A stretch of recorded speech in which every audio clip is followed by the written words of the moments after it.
Today, I want to talk about Jeffrey Epstein, but not the Jeffrey Epstein you saw in the headlines. Not just a disgraced financier, not just a criminal, not just a scandal. I want to talk about Epstein as a window, because if you look at Epstein only as a man, you miss the real story.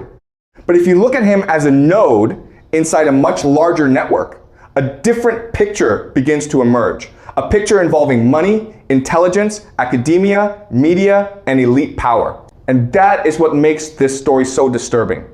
This is not simply a story about one man. It is a story about the kind of system that creates men like him, protects men like him, and uses men like him. The first mistake most people make is to assume that Epstein was the center of the machine. No. In this interpretation, Epstein was not the emperor. He was not the final authority. He was not the mastermind above everyone else. He was a connector, a broker, an operator, a man who moved between worlds that were never supposed to meet. He appeared around billionaires, politicians, scientists, financiers, elite universities, and intelligence-linked circles. He moved in places where money met secrecy, where prestige met vulnerability, where public power met private leverage. That is why the Epstein story still grips the public imagination. Because Epstein is not the whole map. He is the point where many roads meet. He is not the story itself.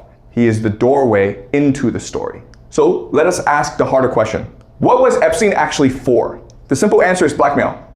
That he collected compromising material. That he built influence through access, vice, and manipulation. That may be part of the story. But the deeper interpretation goes further. It suggests that Epstein's role was to connect different layers of elite power into one functioning ecosystem. His value was not simply that he knew powerful people. His value was that he knew how to bring powerful people together in places where influence could be built, pressure could be created, and information could be gathered. A billionaire may have money, a famous scientist may have legitimacy, a politician may have formal authority. An intelligence figure may have secret knowledge, but someone like Epstein becomes powerful because he can move between all of them. He is useful not because he rules the system.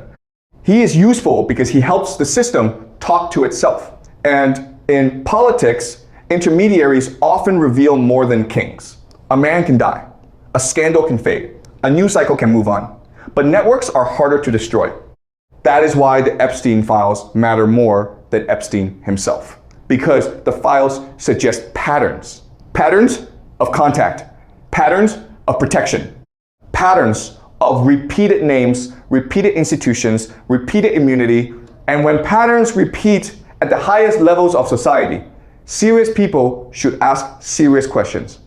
What kind of world allows the same circles of influence to appear again and again around scandal? What kind of order makes certain people seem untouchable until they are no longer useful? The deeper insight is this. Power does not operate only through official institutions.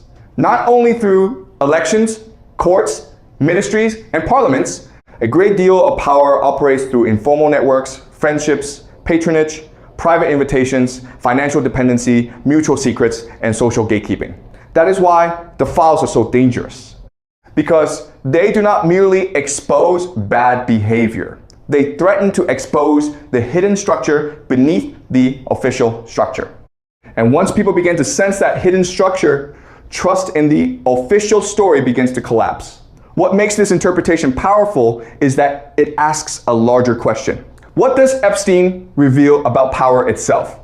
In this view, modern power is not simply national. It is transnational. It moves across borders through finance, through universities, through think tanks, through media, through private networks, through elite families, through circles of influence that are rarely visible to ordinary people. Inside such a world, someone like Epstein becomes functional. He can host, he can introduce, he can flatter, he can compromise.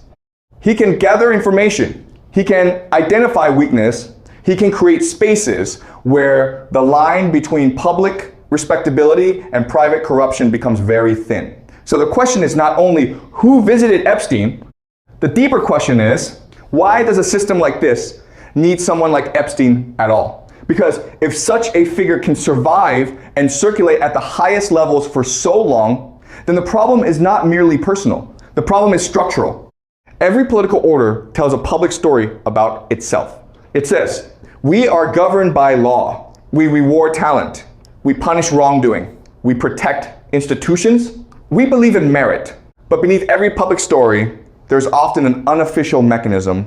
An unofficial mechanism built on access, on protection, on selective silence, on who gets invited, on whose reputation is preserved, on who gets sacrificed and who never does. This is why the Epstein story creates such deep unease, because it hints at a gap between the public story and the hidden story. The public story says the system is fair. The hidden story suggests the system may be selective. The public story says accountability is universal. The hidden story suggests accountability may depend on your place inside the network.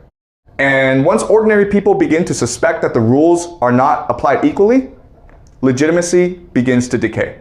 That is not a small problem. That is a civilizational problem. And now we come to the most important question of all. Was Epstein an exception, or was he a symptom? If he was an exception, then this is a grotesque but isolated scandal, a dark chapter, a deviation. But if he was a symptom, then the implications are far more serious. If he was a symptom, then he points to something deeper within elite power. A pathology where money, secrecy, appetite, influence, and impunity become intertwined. And that is why the files matter so much. Because they do not simply invite us to condemn a man. They invite us to interrogate a system in which public virtue may conceal private vice, a system in which formal respectability may coexist with hidden corruption, a system in which elite integration may matter more than truth itself. So let me end with this. Jeffrey Epstein may not have been the center of power, but he may have been one of its mirrors. A mirror reflecting the connections between money and influence, between secrecy and status, between elite institutions and the private world they do not want the public to see. That is why the Epstein story refuses to die. Because it is not merely about scandal. It is about structure. It is about the possibility that beneath the official image of modern society lies a hidden architecture of power, informal, insulated, and deeply interconnected. And once you see that possibility, you cannot unsee it. So the final question is not simply, who was Epstein? The final question is, what kind of world needed him? And if that world still exists, then perhaps the real story has only just begun.